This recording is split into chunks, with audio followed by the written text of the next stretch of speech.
Debate Manual: How to Conduct Debate in Classroom by Takahiro Miyao. First, the purpose of debate. Debate is useful for students to learn key issues with pros and cons and motivate them to study by taking sides and preparing to defend their sides.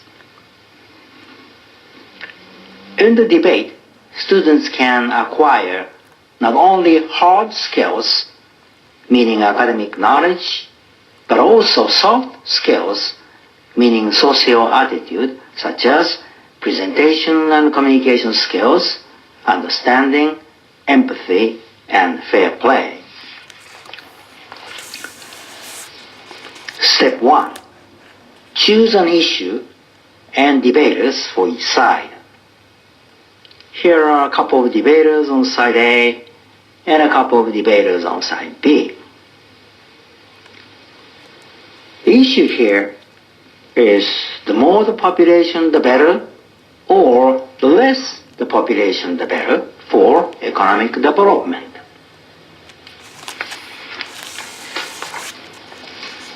Step 2. Debaters' initial presentations.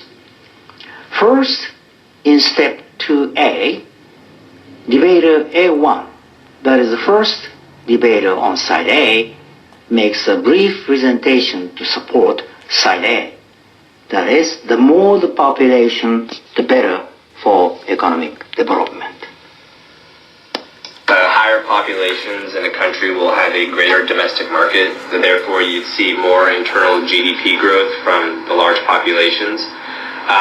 With that new population, you'd see more workers, more people energized in the economy, and to an extent, the large population would drive manufacturing and services because the manufacturing companies would need to create a lot more raw goods to accommodate the large populations. And with that, you'd also see the manufacturers having lower costs because when they're producing more goods, their costs go down just because there's the effect of greater economies of scale. Next, in step 2A, the debater A2 makes a short presentation also to support side A. The more the population, the better for economic development.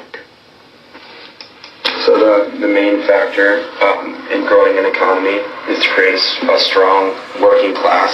If not, seeing that most countries use a welfare society, the higher increase in people who aren't producing the economy will end up taking away from it, creating large savings which will lower consumption and increase deflation and cause massive government debt.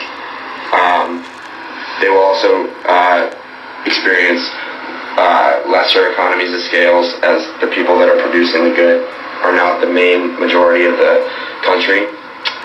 And ultimately they won't have a strong aggregate demand growth, which will lead to the country shrinking in size and shrinking in size of economy and power. Then turn to the other side to hear the side B debater's argument. In step 2B, debater B1, the first debater on side B, first makes a brief presentation. That is, the less the population, the better for economic development. Controlling population size has a greater economic benefit that outweigh the positive GDP growth a large population could potentially bring a country. While GDP may increase, the per capita GDP and GNP will both decrease, and along with this, standards of living will decrease for people in the country.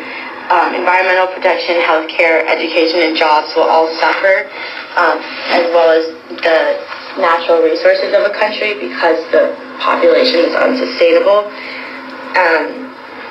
And the diminishing returns of the natural resources make it not worth it for just having a larger wage labor force, especially because wages need to stay low, which continues to contribute to big poverty. Also, in step 2B, the debater B2, the second debater on side B, makes a short presentation for side B. Again, that's the less the population, the better for economic development.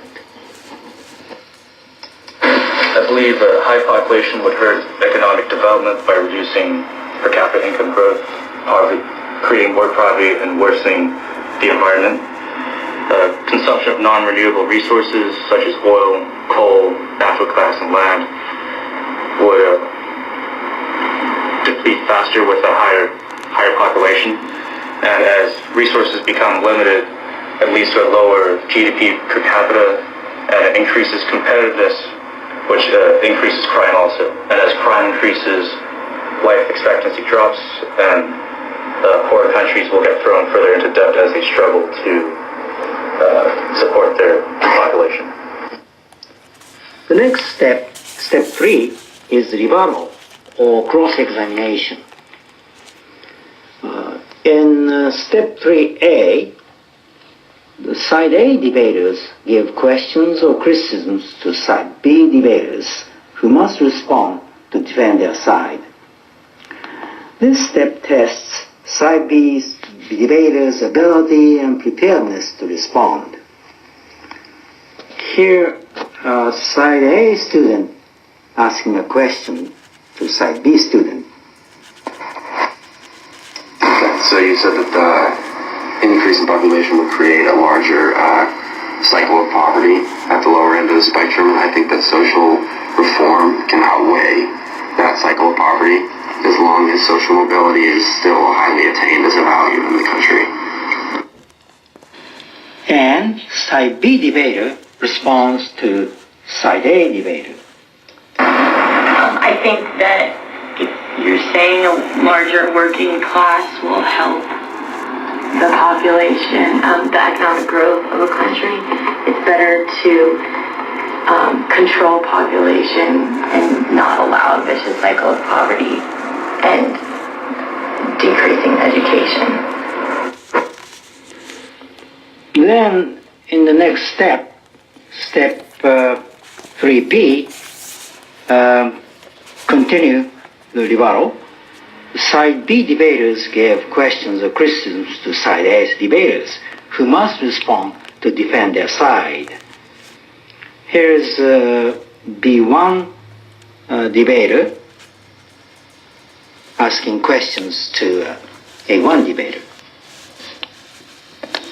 The argument that a larger population can be beneficial globally by offsetting population declines in developed countries doesn't seem relevant to me because the overall population of the global population is increasing largely and has been forever, so that doesn't seem like developing countries should have to help out with. And A1 debater responds. It makes more sense to look at that argument in terms of, I guess, domestic population growth, which can see global benefits to more developed countries instead of just looking at population offset. It's more important to look at potentially GDP growth offset, because you see in developed countries the GDP growth kind of becomes stagnating, approaches like a 2% range, where in developing countries it's anywhere between 6 and 10%. So it's more, I guess, efficient to look at GDP growth that offsets instead of population growth. Next step, step 4, is open discussion for all participants. In this step, the floor is open for discussion, where anyone can ask questions to anyone else. Typically, the audience asks questions to debaters as follows. I think a large population can make inequality worse, and it's hard to manage. Then the second debater on side A responds. I'd say that the inequality issue created by a larger economy has more to do with social issues than it does the actual population size. Just because more people are created doesn't mean that the inequality is more exacerbated. There's still the same amount of rich people and poor people. thing that most countries have to face is, do they want to become a developed nation, or do they want to stay in the third world or even the middle income trap? In this open discussion, anyone can ask questions or make comments as he or she likes.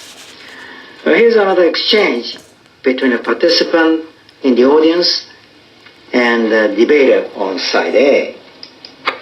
I think the question of population growth should be considered in terms of short-term and long-term. I believe in the short term, as with the cases of China and India, a larger population gives more fuel to the workforce, and although that may cause a widening between social classes, the extra human capital given by this larger workforce can be the necessary push to get these developing countries out of the middle income trap and into a more developed state in the short term.